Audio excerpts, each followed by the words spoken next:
Among the many big releases coming in the next few weeks, Fallout 76's Wastelanders might not be on everyone's radar. However, despite all the memes emanating from the game since launch, Wastelanders looks to be a major step forward. It releases on April 7th for all platforms and will be completely free. What can you expect, especially since its release coincides with the game's launch on Steam? Well, let's take a look. Human NPCs. The first and most obvious change is the return of human, non-playable characters. Like the classic Fallout games, you'll meet all kinds of different survivors, interact with them, find out their respective stories, barter, etc. The survivors are mostly split into two new factions, the Settlers and the Raiders, each with their own motivations and goals. Other factions like the Blood Eagles and apparent Cult of the Mothman are also coming, but let's focus on the major two. Settlers and Raiders. The Settlers are made of construction workers arriving in Appalachia for the purpose of rebuilding.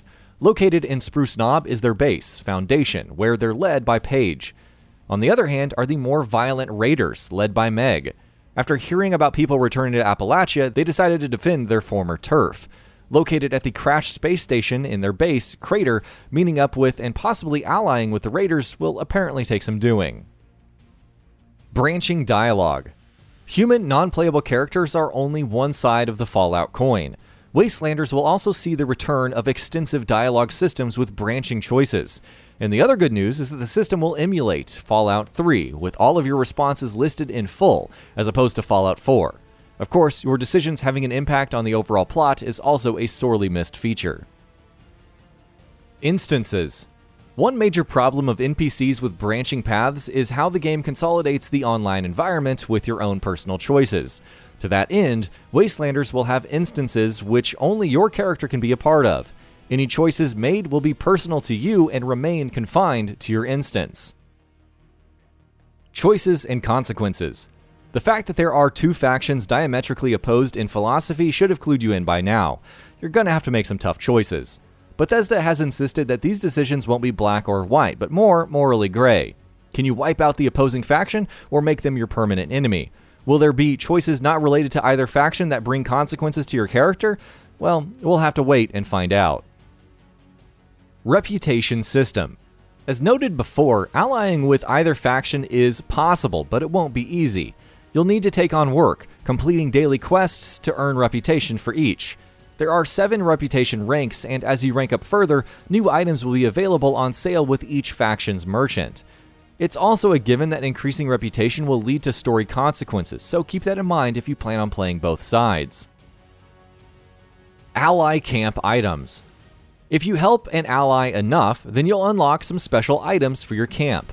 The ally will also join your camp and help defend it if any intruders come around. One particular example given was Beckett. Helping him will allow you to add Beckett's bar to the camp, which Beckett himself will tend to. It's just another touch that should help foster some attachments to the new allies and companions. WATOGA Underground. Along with Foundation and Crater, players will explore some other new locations like WATOGA Underground. Touted as the city of the future, it's essentially a large parking space that's now abandoned. Screenshots indicate that a raider gang may be holed up in there, so it should be interesting to see how they figure into the whole storyline. Of course, there's also Vault 79, which figures into a new activity. Map fragments and gold panning. Map fragments must be collected in the wasteland to locate Vault 79. What does the vault hold and why is it important? Well, it's unclear, but it should still make for a fun hunt, and hopefully lead to some good loot. It also seems that gold panning could be a new activity, at least judging by the fact that a gold pan has been found as one of the miscellaneous items coming with this update. Revamped main quest. Since Wastelanders technically takes place after the Scorchbeast threat was eradicated in the base game, how exactly will the main story work going forward? According to Bethesda, the update will add a new main quest, but also revamp the base quest line. The revamped main quest will start after you leave Vault 76, and can be played either solo or with friends. Hopefully there are less audio logs to collect and listen to. New weapons and armor. It wouldn't be a new update without new weapons, armor, and other items to unlock. Several new Gauss weapons like the Gauss pistol, Gauss shotgun, and Gauss minigun are also being added. There's also the plasma caster and the compound bow. A gauntlet with a saw for close encounters is also coming. If that weren't enough, there's new power armor, the Secret Service power armor to earn. New enemies. If you thought the Wendigos were freaky enough, then say hello to Wendigo Colossus, an imposing creature with long legs that towers over you. Floaters will also be appearing, namely the Chompers, Flamers, and Freezers, and players will also have to deal with mongrels owned by the Blood Eagles.